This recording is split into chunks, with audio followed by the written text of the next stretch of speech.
Bombardement massif des Russes en Ukraine cette nuit. De Kiev, la capitale, jusqu'à Lviv, la dernière ville, vers la Pologne à l'ouest, où ils se sentent un peu épargnés. Il y a pas eu de villes épargnées cette nuit, jusqu'aux grandes villes au front, comme par exemple les Kharkiv, les Dnipro. Toutes les grandes villes ont été bombardées.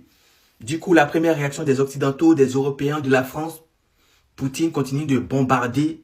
Donc, ça veut dire que les négociations, c'est pas son problème. Il veut pas la paix. Le message qui est derrière, il veut pas la paix. Poutine, lui, il veut avancer pour conquérir le territoire qui lui manque, puisque Zelensky ne veut pas lui donner le reste de Donetsk. Donc oui, vous avez raison, lui veut continuer jusqu'au bout. Là où vous avez faux, c'est dire que comme il y a négociation, Poutine ne devait plus bombarder, il devait s'arrêter. Non, je ne suis pas d'accord avec vous. C'est au moment des négociations, du moment où il n'y a pas de plan de paix signé, il n'y a rien qui engage personne, la guerre continue. Et là, c'est le moment de montrer que j'ai des moyens de pression sur eux. Voilà pourquoi vous devez arrêter la guerre. Je suis plus puissant que vous. La preuve en est que, même après Alaska, les Ukrainiens, ils ont envoyé des drones en Russie. Mais je ne vous ai pas entendu parler dire que les Ukrainiens ne veulent pas la paix. Pourquoi quand c'est à chaque fois la Russie, c'est tout de suite les gros mots, c'est tout de suite... Ah non, je vous ai mis les images du bombardement cette nuit, comme ça, en m'écoutant. Vous avez la beauté artistique, comme vous le connaissez déjà. Vous avez la beauté artistique, vos yeux en prennent pour leur grade, ils sont contents. Et puis tout le monde est content, voilà. Les oreilles m'écoutent, et puis les yeux voient... les yeux voient la beauté artistique. Voilà, j'adore le rouge, l'orange, voilà. Il y a du gris, noir là. D'où vous allez venir dire qu'ils n'ont pas le droit de mater l'Ukraine. D'où?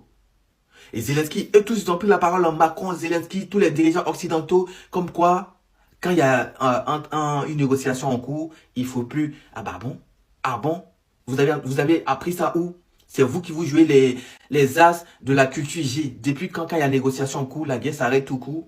C'est le moment, je vous ai dit, la Russie est en train de faire un stock de missiles et de drones actuellement parce que c'est rare maintenant qu'ils frappent. Et pour faire plaisir à Trump, ils se sont abstenus un peu. Donc là, ils ont du stock. Là, plus de 600 drones en une nuit. Et c'est là les Ukrainiens vont dire ils ont arrêté 90%.